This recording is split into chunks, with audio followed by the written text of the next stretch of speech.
Time's been moving quietly in the background. No flashy speeches, no dramatic declarations, just repetition. Punch, stab, block, climb, run, again and again and again. They're hammering wooden dummies until splinters stick to their skin, practicing knife control until their wrists stop trembling, training in the snow until their breath turns white and their fingers go numb, but they don't stop. The mountain that once crushed them, now it's just terrain. Bruises harden into conditioning, pain turns into tolerance, and hesitation, that's disappearing. One morning, the summit was wrapped in a cold wind. The air is thin, sharp, the kind that slices into your lungs every time you breathe in. The trainer struggles up the last stretch, breathing hard. Ken is already there, not collapsed, not shaking, waiting, calm. He looks at the trainer and casually asks if he is exhausted. No arrogance, no grin, just a quiet statement wrapped in a question. After the morning drills, the head monk calls everyone to the main hall. The monks are wearing suits, actual suits. Ken blinks and asks what's going on. Do-hoon just stares for a second and mutters that he kind of misses wearing one himself. The head monk steps forward and says that today he is not standing there as a monk, not as their tormentor either. Then he drops it. Training ends today. They've graduated. For a moment, nobody reacts. It feels too sudden, too unreal. After all that crawling, climbing, vomiting, bleeding, this is it? Without another word, the head monk brings out several bags, graduation gifts, he says. He asks them to put them on. Inside each bag is a suit, clean, fitted, sharp. One by one, they change. The head monk turns to Tae-soo first. He says Tae-soo is a wise man, decisive, the kind of man who sees far ahead before making a move. As the head of the temple, he gives Tae-soo his respect and bows. Tae-soo bows back just as deeply. While still lowered, the head monk continues. Ken Kitano is strong, not just physically. He says he can feel Ken's hunger to become stronger. That kind of will is rare. Most people break when they're put under constant pressure, when their pain doesn't stop, when humiliation piles up. Most people either quit or kneel before someone stronger than them. But Ken doesn't kneel. He steps forward. He shines when facing someone stronger, not because he enjoys it, but because he refuses to look away. The monk lifts his head and looks straight at Ken. With that alone, he says, a man can prove justice, gangster or not. Tae-soo lets out a quiet breath, then says something that hangs heavy in the hall. Compared to Ken, he says, politicians and armies look like cowards, men who hide behind systems, behind titles, behind numbers. But Ken stands in front. If that's the path Ken is walking, Tae-soo says, then he'll be the shield at his side, the one who takes the hit first, the one who keeps him from losing his way. Marin nods without hesitation. Do-hoon folds his arms and grins, saying he's in too. If Ken's moving forward, they're moving with him. Pickaxe mutters that he will not follow Ken. Then someone smacks him on the head. The head monk straightens his posture and looks directly at Ken. He says that until now, he stood above him as a trainer, but from this day forward, that position changes. Strength recognizes strength. Conviction recognizes conviction. From now on, he says, Ken is the one they follow. And without hesitation, the head monk bows. The assistant monks follow. Tae-soo bows, Marin, Do-hoon. Even Pickaxe, after a second of stubborn silence, lowers his head too. Right on cue, Kaylin walks in late, as always. She's dressed sharply in a tailored suit jacket, confident as ever, her presence loud even before she speaks. From today onward, she says, she'll be working under him as well. She gives a playful bow, adding that he can use her skills however he sees fit. As long as he's aiming forward, she's on his side. The group instantly turns red, trying not to react. The mountain air feels different on the way down, not as heavy, not as cruel. Ken walks a few steps behind the others, hands in his pockets, quiet for once. 10 months, 10 whole months up here. Snow, bruises, broken bones, endless laps, and somewhere in between all that, time just kept moving. He wonders if it's already too late. If Yuman waited, if she moved on, if she forgot someone like him, the thought stings more than any punch he took up there. He exhales slowly. Doesn't matter. Late or not, he'll say it. He'll tell her how he feels. No more running, no more excuses. Ahead of him, Do-hyun suddenly freezes. "My car." His voice cracks. The tiny, battered car sits exactly where they left it months ago, covered in dust and leaves like it survived a war of its own. Do-hyun runs to it and actually hugs the hood, on the verge of tears. He swears he'll wash it, polish it, and treat it better from now on. Pickaxe shouts at him, "Do it later. We're going to Seoul first." Seoul. The word alone feels heavier than the mountain. Engines start, doors slam. The road stretches ahead. Training is over. Now the real world is waiting. Seoul greets them with a familiar weight. The air feels heavier than the mountains. No silence, no space to breathe. Just the city pressing in, reminding them they're back. Pickaxe stretches his arms like he's about to punch the entire city. Marin cracks his neck. Do-hyun keeps looking around, itching to test what 10 months of hell built into his body. Tae-soo smirks and asks them how it feels to be back. Kae-lin takes one breath and says it smells polluted. Ken barely hears any of it. His mind is somewhere else. Human.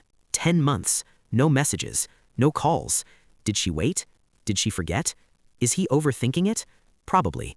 Definitely. Still can't stop. They reach their old office. The place looks smaller somehow. Ken says he's going out for a walk, just to clear his head. Tae-soo cuts him off. Tonight's a celebration. Barbecue. No disappearing on day one. Ken hesitates, then nods. His feelings can wait another hour. The group heads to a local barbecue spot. Meat sizzles loudly over the grill. Smoke rises. The first bite hits, and they almost go silent. After temple vegetables and measured rice portions, this feels illegal. Kae-lin chews calmly and says mountain pork tasted better. The table collectively groans. She just shrugs. After a while, she stands up and excuses herself to use the restroom. As soon as she's out of sight, Tae-soo leans in with a grin. He says he knows a better place, and maybe they shouldn't wait for her. They end up in one of Seoul's red light districts. Tae-soo casually explains to Ken how the money moves in the area. Who earns, who protects, who takes their cut. It's business, he says, just another industry in the city. Then he grins and suggests they relax a little. Ken refuses, says he can't. Pickaxe groans, says Ken's killing the mood, and suddenly smashes a bottle over his head. Ken drops instantly. While the others stare, Pickaxe drags him along and says they might as well not waste the trip. They enter one of the establishments. A woman greets them, calmly explaining the rates and payment methods. She tells them they're free to choose whoever they like. Marin quietly asks one of the staff and tells him that Ken's have their most in-demand girl, while Pickaxe has already made his choice. Meanwhile, Kae-lin walks through the district, scanning every corner, clearly looking for the boys. Inside one of the rooms, Ken slowly regains consciousness. He's alone, half undressed. He curses under his breath and hurriedly puts his clothes back on. Just as he fixes his shirt, the door behind him opens. A woman steps in and apologizes for the wait. She offers him a drink and casually suggests they freshen up together first. Ken quickly explains that he was dragged there and this is all a misunderstanding. The woman pauses. She notices his Japanese accent. Something about his voice makes her freeze. Ken frowns. That voice. He turns around fully. It's Miss Yu. He blurts out her name, shocked, asking why she's here. Miss Yu holds her breath. Memories rush back. The first time they met, the chaos, the way he stepped in and saved her. And now, here they are again. Ken asks her what happened. The last he knew, the group had sent her back to her hometown a year ago. Miss Yu tries to run. Ken gently grabs her wrist and asks her to please just tell him. After a long silence, she speaks. The Garugi gang went to her village. They were looking for girls they could exploit, promised work, promised money. It was all a lie.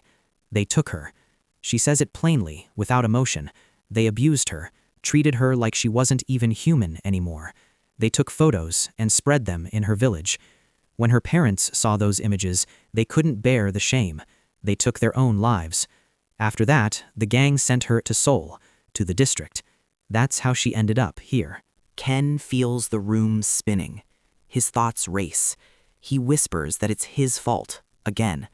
If he hadn't interfered from the beginning, if he hadn't stepped into her life, if he hadn't disappeared into the mountains for 10 months, maybe things would be different. But nothing changed, and somehow everything got worse. Miss Yu suddenly slaps him. The sound snaps Ken out of his spiral. She tells him it's not his fault, none of it. But if he stays any longer, things will only get worse. For her, for him. Her voice trembles, but she forces herself to stay firm. She says he doesn't owe her anything. He should either leave now or finish what he came for and forget she exists. The words hurt more than the slap. Before Ken can respond, a man steps into the room from behind him, calm, cold. He asks what the problem is. If Ken is done, he should pay and leave. No need to cause trouble. The man doesn't finish his sentence. Ken strikes him hard enough to send him crashing. Miss Yu screams at him, asking what he thinks he's doing. If he interferes again, the gang won't let it slide. It will only get worse. She yells at him to leave her alone. She says she's already accepted this life. Ken's hands shake. Then he shouts at her to shut up. More Garugi men rush into the hallway, demanding to know who's causing trouble. Ken doesn't even look at them. He keeps his eyes on Miss Yu and tells her firmly that this is not where she belongs. Not this room. Not this life. For a split second, Yu Min crosses his mind. The confession he planned. The normal life he thought he wanted back. Then he looks at Miss Yu again. He tells her he will protect her. This time, she needs to trust him. Her tears fall before she can stop them. The Garugi men move in. They rush toward him, reaching out to grab him. In the next second, they're no longer standing. It happens so fast it barely registers. A blur of movement, controlled and precise. The discipline carved into him on the mountain speaks for itself. Right then, Do-hyun and Pickaxe burst in, asking what the hell is going on. Ken doesn't explain. He just apologizes and tells them to get out before more men arrive. He grabs Miss Yu's hand and runs. They sprint through the streets. She keeps looking at him, breath uneven, heart racing. For the first time in a long while, she feels something close to hope. If she just follows him, maybe she can live again. Then her steps falter. Her body gives out. She collapses onto the street. Miss Yu lies quietly in the hospital bed, still asleep. Ken stands there, staring at her. 10 months in the mountains. 10 months of discipline, clarity, preparation. He was supposed to confess today, supposed to move forward. Instead, he's here. He murmurs an apology to her sleeping figure, says he keeps failing her, that every time he steps into her life, things collapse. He admits he doesn't even know what the right move is anymore. A small shift interrupts his thoughts. Miss Yu's eyes slowly open. Her voice is weak but steady. She tells him she's grateful, more than grateful. She says he came back for her when no one else would, that he said he would protect her, and she believes him. She confesses that she likes him, more deeply than he realizes. She explains that she didn't have the courage to follow him before. Fear kept her frozen. That fear led her back to the streets. Then she looks at him directly. If he truly wants to protect her, she says, then take over the street from the Garugi gang. End it properly, not just for her, but for every woman trapped there. That way, he can protect all of them, and maybe protect her for the rest of her life. Later that day, Ken meets the other women at a small restaurant near the district. The atmosphere is tense, but when they see him, they bow their heads slightly in greeting. One of them speaks first. She tells him the Garugi gang treats them like property. No freedom, no choice, just control. Another woman adds something else. Taking over the street isn't even the gang's real objective. Ken looks up and asks what she means. She explains that the land is likely to be reclaimed by the government soon. When that happens, compensation money will be issued. The gang wants control of the area so they can claim the payout. It was never about business. It was about cashing in.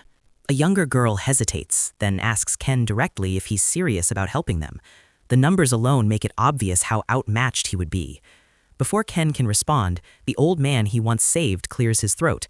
He tells the girls not to worry. He says he trusts Ken. There's something about him, a sense of responsibility you can't fake. Compared to the men who currently hold power, Ken is different, reliable, steady. The old man adds that whatever decision Ken makes, he will stand behind him. Back at the office, the mood is heavy. Tae-soo pieces it together first. The land recall, the compensation. The Garugi gang tighten their grip because they're waiting for a payout. He exhales slowly and looks at Ken. So what's the plan? Ken doesn't hesitate. He says they're taking the street. That's the minimum they can do. The women deserve what's rightfully theirs. Do-hyun stares at him, stunned. Tae-soo steps in, voice calm but serious. He explains that taking the street isn't just a matter of pushing people out. The Garugi gang won't walk away. To stop future retaliation, they would have to wipe them out completely. And the Garugis aren't small time. More than 500 members, full control of the district. Ken listens. He clearly hadn't known the exact numbers. There's a brief silence. Then he says, if that's the only way, then that's what they'll do. The room goes quiet. Do-hyun, Marin, Pickaxe, Tae-soo, all staring at him like they're hearing something unreal. Ken's expression doesn't change. He tells them it's an order. For a second, no one moves. Then, all at once, they straighten up and answer. The office door swings open so hard it hits the wall. Kaylin walks in, furious. She demands to know what they're planning now. First, they leave her behind, and now suddenly they're playing heroes, protecting girls in the district. No one even finishes answering. In a blink, she moves. Chairs scrape, bodies hit the floor. It's over almost as soon as it starts. The room falls silent, except for a few groans. After a moment, she exhales and straightens up, anger settling into something colder. She looks directly at Ken and says that as the group's swordsman, she'll follow his orders, whatever he decides. Later, in the district, the old man gets a tip from someone connected to the Garugi headquarters. Word is spreading. Preparations are being made. He steps into a public telephone booth and calls Ken. Ken listens carefully, thanks him, and hangs up. There's no more room for hesitation. Tonight, it begins. Goria Plaza, 9:30 p.m. Upstairs, the Garugi boss lounges like he owns the night, sizing up the new girls brought in. He tells them to undress while he keeps himself entertained with two others, acting like the whole building belongs to him. Outside, Ken and the group arrive. Pickaxe cracks his neck, grinning. He's been waiting 10 months for this. Ken stays quiet. This isn't some sparring match in the mountains. Still, a part of him wants to know, after all that training, how strong did he really become?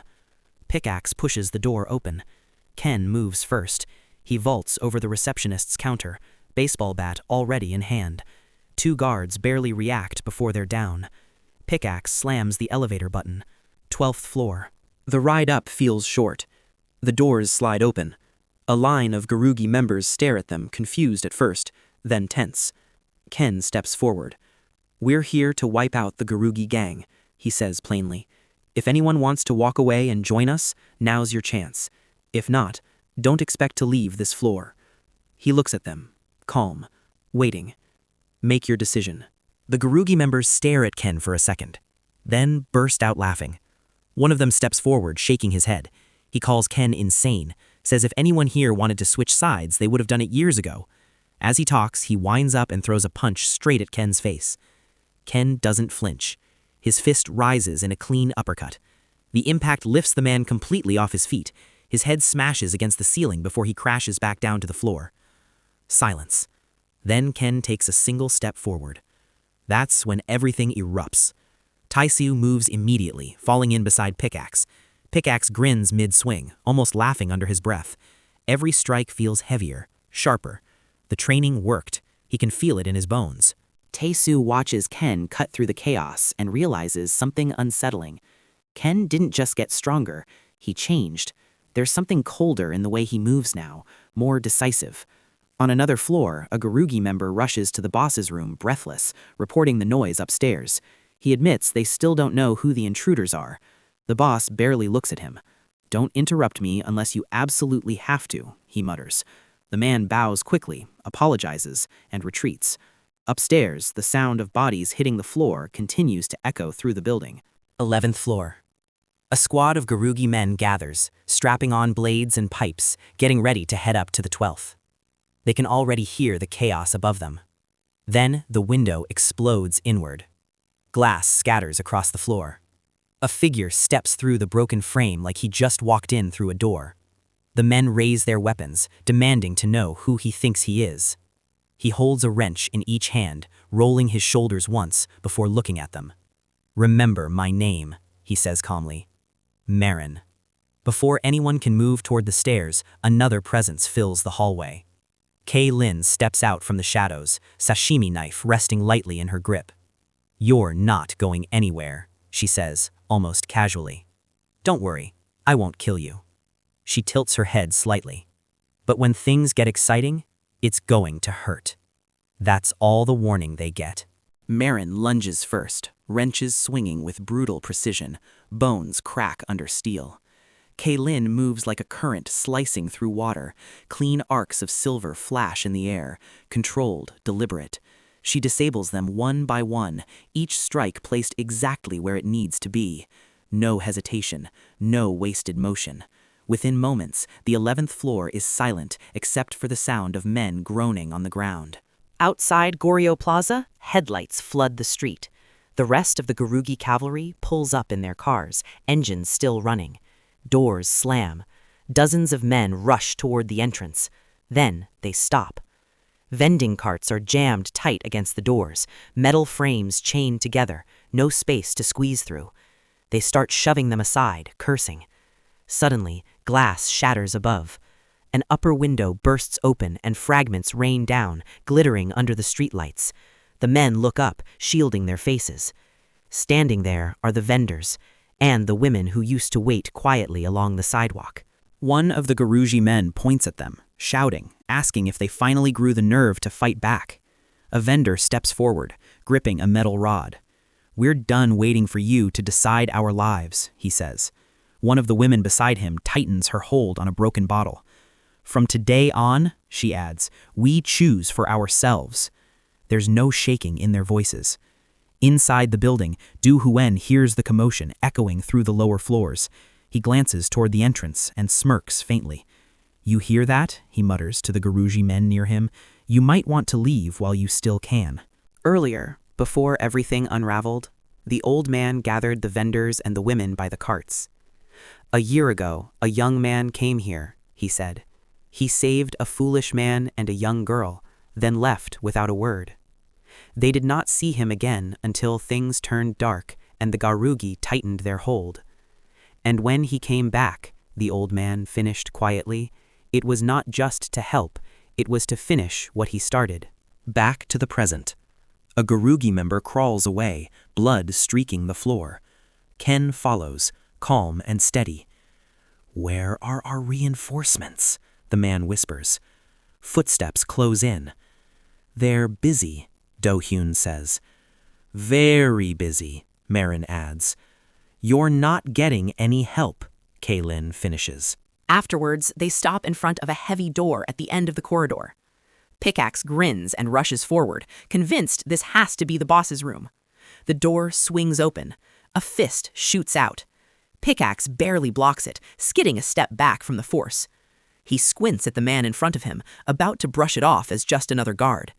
Ken steps up beside him and mutters that when someone looks that ugly and stands that confidently at the last door, it is obviously the final boss. The Garugi boss smirks, amused. He says they are impressive to have made it this far. Ken shrugs, saying at least it is easy to tell who is in charge. Behind the boss stand 4 familiar men. Ken recognizes them immediately. They were part of the earlier conflict.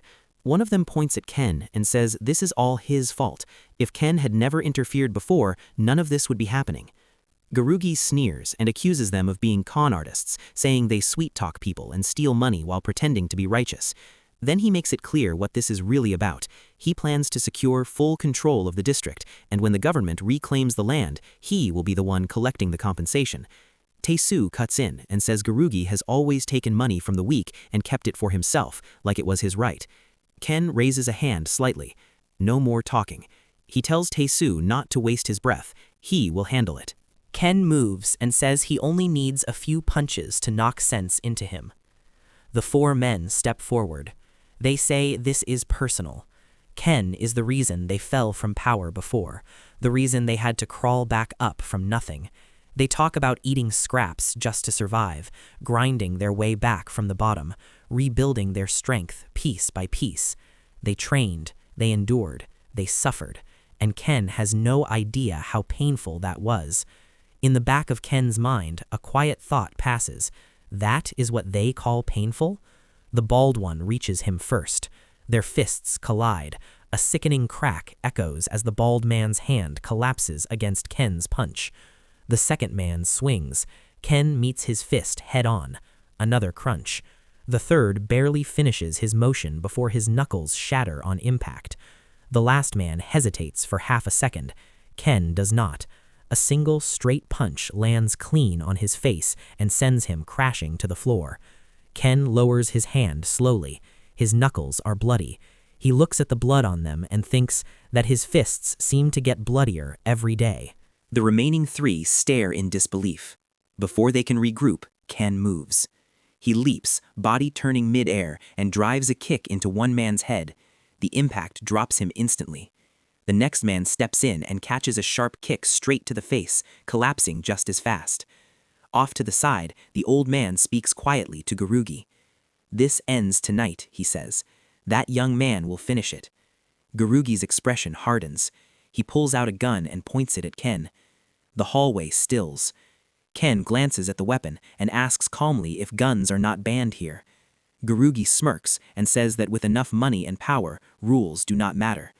The gun fires. Pickaxe's eyes widen, blurting out that he can't believe the vendors might be the ones saving them. Ken lets out a soft laugh.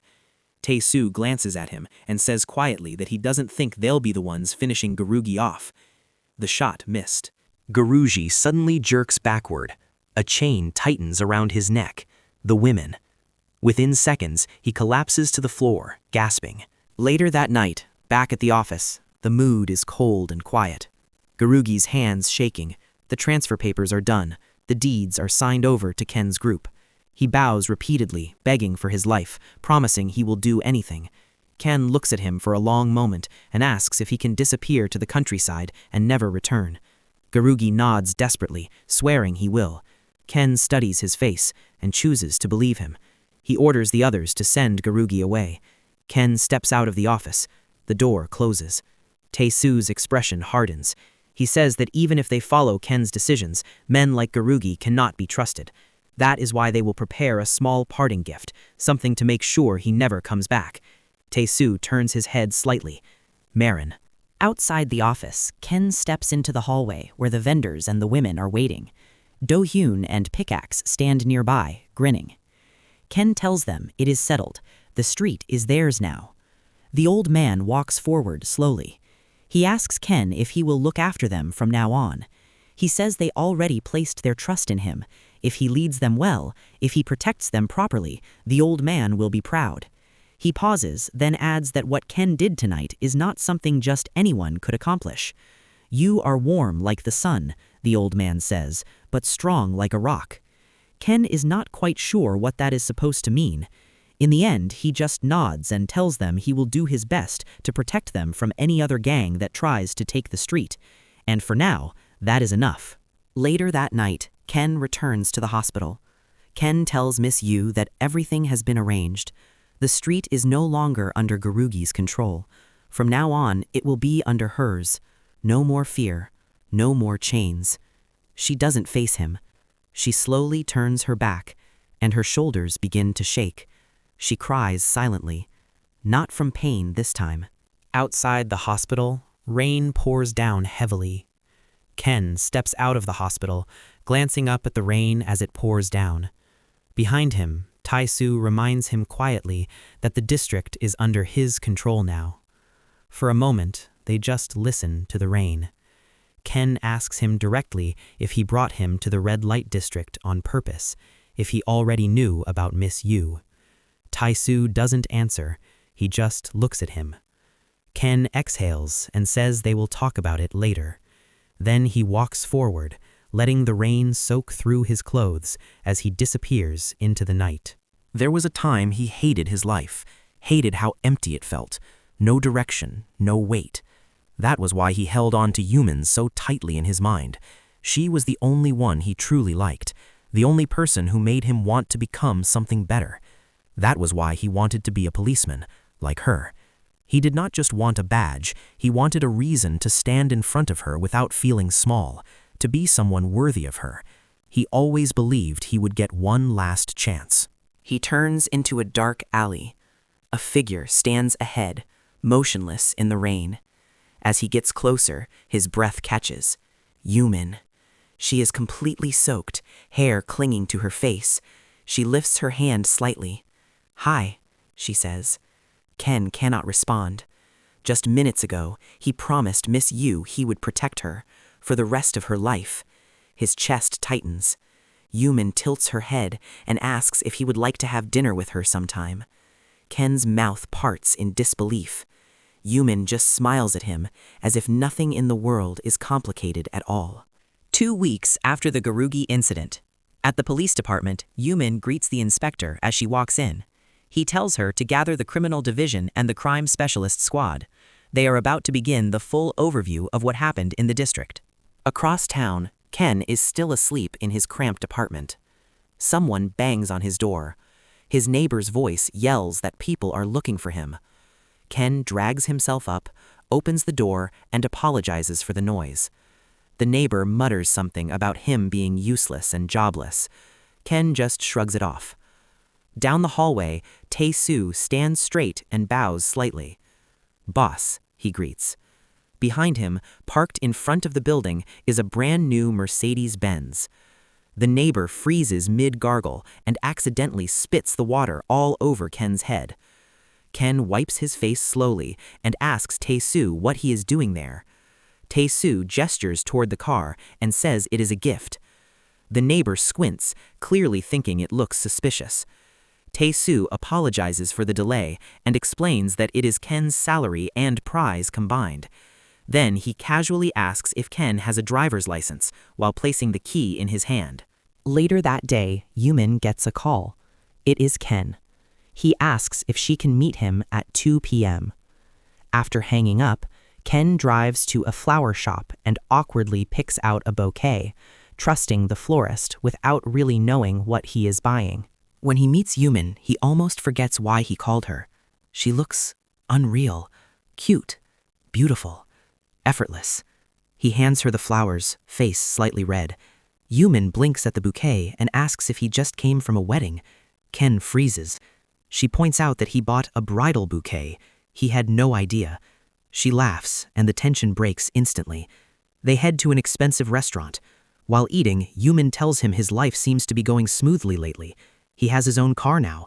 He looks stable, like someone who is doing well in his company. Then she mentions hearing about a new game in development, something about a gangster story. She says when she heard that, she immediately thought of him. Ken pauses for a second, wondering how the developers at the company are doing these days. After eating, they go for a short drive. The afternoon sun hangs low, but it is still bright. Traffic hums around them as they eventually stop near a bridge overlooking the river. Yumin steps out first and walks ahead, resting her hands on the railing. She turns back and smiles at him, sunlight catching her face. Ken stands a few steps behind her. For a moment, he wonders if he can still allow himself to hope, just a little, about them. While he is thinking, Yumin speaks. She tells him that yesterday the inspector came to their department and announced that the Garugi gang had been completely eliminated, even the boss. The police still do not know who did it. They also do not know who controls the district now. Her expression grows serious. She says the next leader might be even more cruel. There is no way someone who takes over like that could have a kind heart. That is why she needs to find them, and when she does, she will bring them to justice. Yumin is still talking, clearly frustrated, when a motorcycle suddenly speeds past them. In one smooth motion, the rider in the back snatches her bag. "Hey!" Ken shouts, already running. The rider glances back and his eyes widen. Ken is gaining on them, fast. Without slowing down, Ken slips off one of his shoes, grips it like a ball, and winds up. He throws it. The shoe spins through the air and smacks straight into the rider's head. The bike wobbles violently and crashes to the side.